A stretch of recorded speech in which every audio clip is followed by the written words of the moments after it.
First of all, welcome to the channel and thank you for stopping by. This is going to be a somewhat unusual video, as in, I didn't write a script. I didn't even honestly have an idea.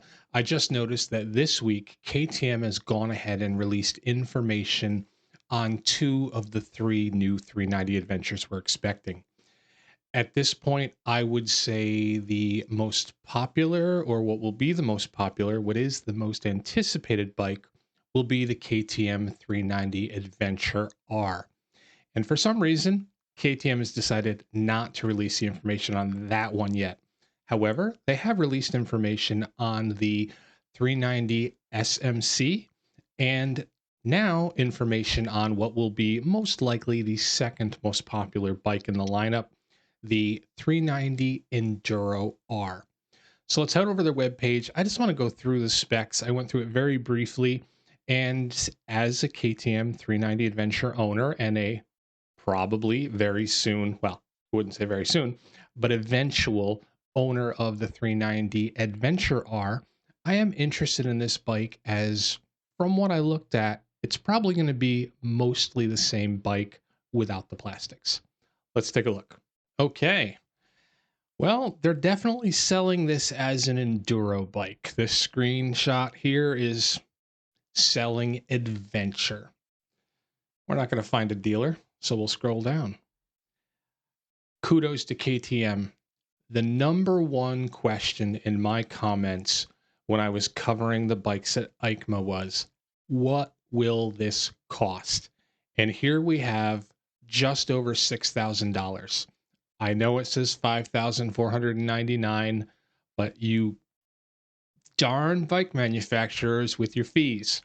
So realistically, we're looking at KTM wants $5,500 for the bike.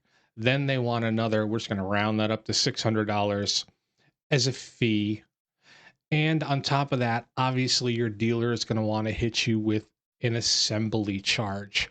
So a little over $7,000, which quite honestly, I haven't watched my videos recently, but I was expecting the Enduro R to be somewhere in the 8,500 range.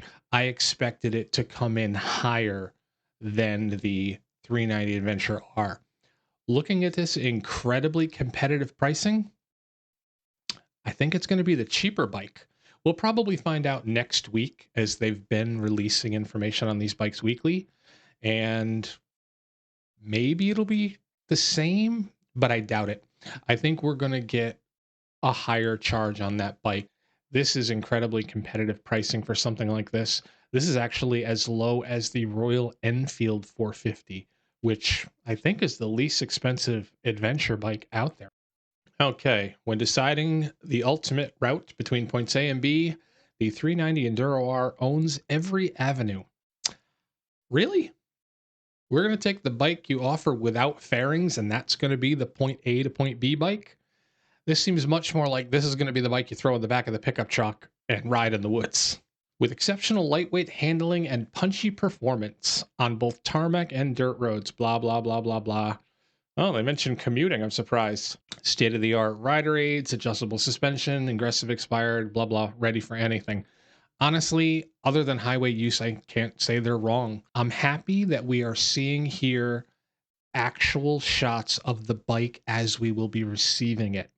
The problem with the bikes at EICMA where they were power parts up, they had multiple things on that bike that simply weren't, we knew they were not going to be on the bike when it shipped. Very interesting is this has the lack of exhaust.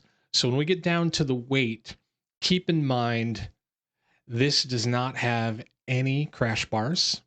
This does not have a muffler to speak of. This does not have grab rails. So there's a couple of corners have been cut here that are going to make it lighter than it'll actually be once you start using it. But again, I'm very happy that we have pictures of the bike in its final form, ready to shred, with an ergo triangle inspired by its trusted and beloved 690 siblings. This frame is based on the street bike. The street bike that is flexible enough that it actually has a sport bike 390 variant, a street bike 390 variant, and of course now an Enduro 390. I doubt there's anything similar between the 690 and this bike. Okay, aggressive off-road ready bodywork. I mean, bodywork? Talking about the plastics? It's got a high fender. Okay, is that aggressive off-road? Maybe. Compact 2.37 gallon metal fuel tank. Honestly, 2.37 gallons, again, not a commuter bike, not a point A to point B bike, but more than enough fuel to go into the woods and have a great afternoon. Now, this is something right here that people don't really consider. The bodywork is also made from proven, flexible, long-lasting PP plastic. When I got both of my KTMs, the first thing that I realized was this plastic looks cheap. It just doesn't look high-end. And that's because it's this flexible, long-lasting plastic.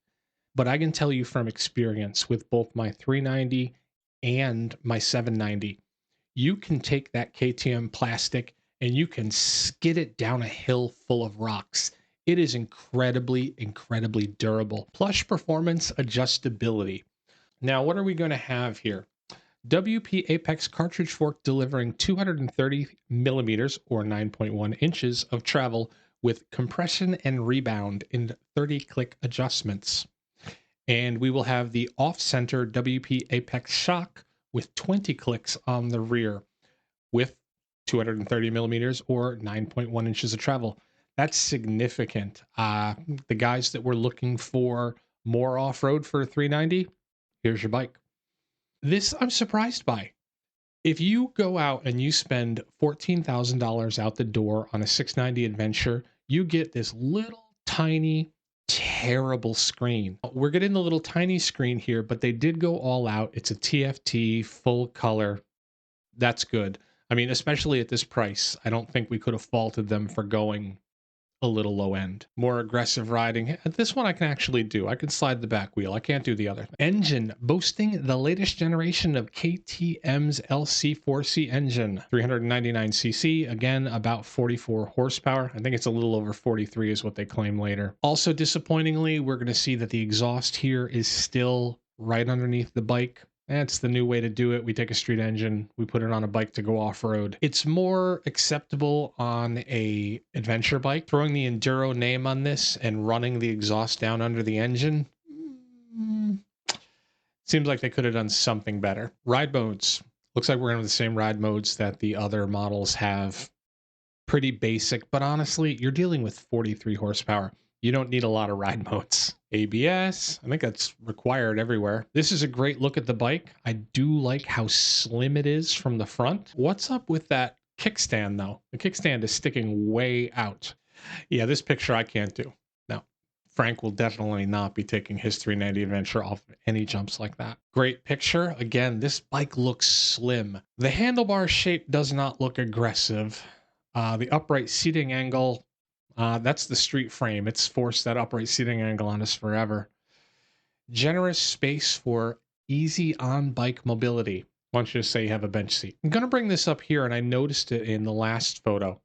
Those pegs look tiny. I mean, the bike looks slim. The bike looks small, but those pegs look tiny on the bike. I don't know, man. I would definitely be putting something a little bit bigger. If I were to put my Tech 7s on those, not very much of my boot would be on those little bitty pegs. 2 adjustable positions. I wish they went into a little more detail. Adjustable how? Up or down? I know a lot of people with the 390 make the complaint, and I have it somewhat myself, that the pegs are awfully close to the seat height. I'm hoping the adjustment is vertically, not front to back. I can do that one too. So I think we're about 50% of the images they're showing Frank is capable of, and the other 50% Frank would kill himself doing. All right, this is the photo I really wanted to get to. This is the frame of the bike. And why I want to see this is because I'm not overly interested in this bike. I'm interested in the fully fared version, we'll call it, the 390 Adventure R. The new design features a 2-piece construction, steel trellis frame, and die-cast aluminum subframe. The frame design is not only designed for overall looks, but also to enhance vehicle dynamics by augmenting torsional rigidity, improved agility, and enhanced feedback from the chassis. on both tarmac and dirt tracks. Whoever was doing the copy for this had a lot of fun. A gravity diecast swing arm has been specifically developed for the KTM 390 Enduro R, featuring a direct shock absorber mount offset to the side. I think I'm kind of concerned about that offset shock as it puts it even closer to the exhaust, and there's a history on these bikes of overheating the shock.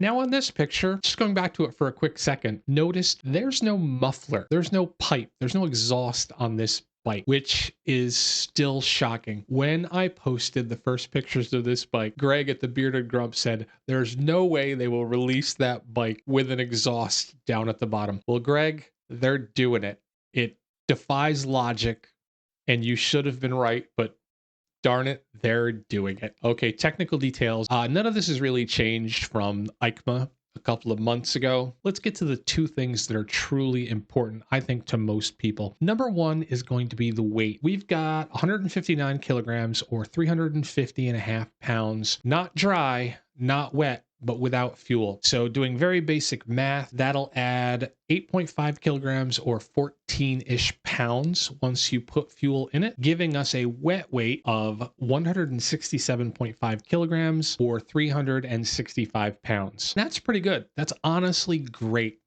In an era where we're seeing beautiful bikes like the Ibex slash MT 450 come out at 430 pounds wet, and we're seeing the Himalayan come in at like 440 pounds wet. This is well under 400 pounds. Kudos to Bajaj. They know how to do a lightweight small adventure bike. All right, well, if you stuck around for this meandering look at a web page and musings about what they have written there, I do really appreciate it. I know a lot of people are looking forward to this bike, and it is a shockingly impressive price.